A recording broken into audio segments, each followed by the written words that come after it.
Prof, pertama soal APK tadi.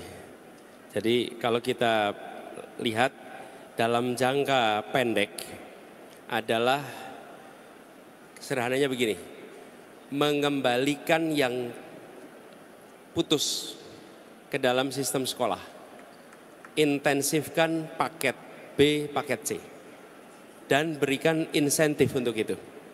Insentifnya apa? Bagi pengelola untuk diberikan bantuan dari pemerintah. Ini kelompok-kelompok belajar di mana-mana itu bisa dengan mudah menyelenggarakan paket B, paket C, supaya mereka yang sudah keluar dari sistem sekolah itu bisa dikembalikan. Waktu itu saya sempat minta Bu Susi kan waktu itu belum sekolah, belum selesai SMA, untuk menyelesaikan paket C.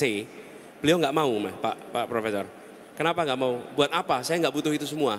Saya bilang, Bu, saya ini sedang mendorong orang-orang untuk masuk paket C, tapi tidak punya role modelnya. Tidak punya role modelnya yang orang hebat tapi paket C. Nah kalau Bu Susi mau paket C, nanti kami bisa kemana-mana promosi.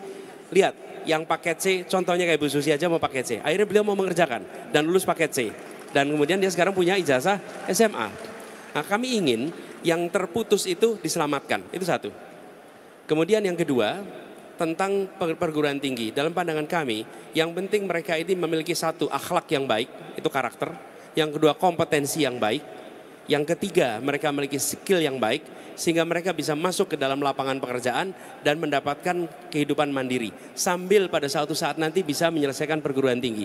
Tapi jangan semuanya dikejar harus masuk ke perguruan tinggi, itu satu. Yang kedua, terkait guru P3K. Tapi ini kan terima cerita kalau udah jadi guru P3K itu nanti ditarik ke pemerintah. Begini, nomor satu, kesetaraan tadi. Ke depan sekolah-sekolah swasta, universitas-universitas swasta, menurut kami harus dibebaskan dari PBB atas tanah mereka. Nol. Harus nol. Kenapa? Tanpa ada kampus swasta, tanpa ada sekolah swasta, kita nggak cukup untuk menyekolahkan anak-anak Indonesia. Cara negara membayar balik adalah PBB untuk sekolah, kampus, semua yang sifatnya sosial, termasuk rumah sakit yang sifatnya sosial itu nol PBB-nya. Yang kedua, semua yang diangkat menjadi pegawai pemerintah dengan perjanjian kerja P3K ini, mereka dibiarkan untuk tetap mengajar di swasta karena mereka adalah guru-guru yang mengajar anak Indonesia. Itulah yang saya maksud dengan diskriminasi. Kenapa?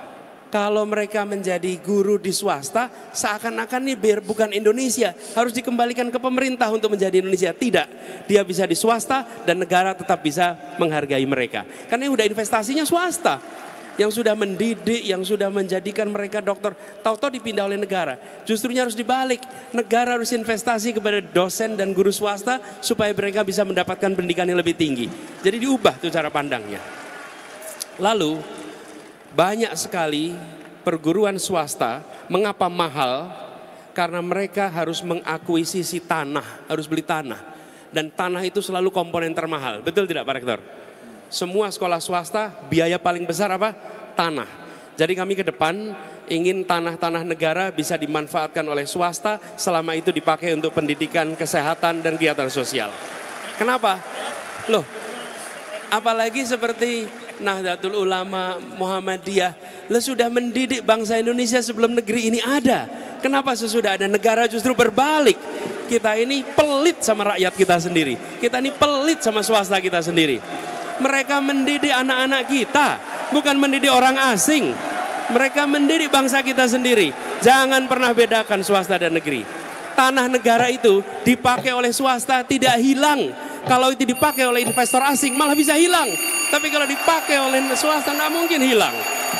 Jadi bayangkan kalau sekolah pendidikan kelas seluruh Indonesia tidak terbebani oleh belanja tanah di awal, maka SPP-nya akan murah, biaya sekolahnya akan murah. Itu dirasakan oleh seluruh keluarga-keluarga kita di Indonesia. Baik. Jadi kita ingin mengubah itu Pak.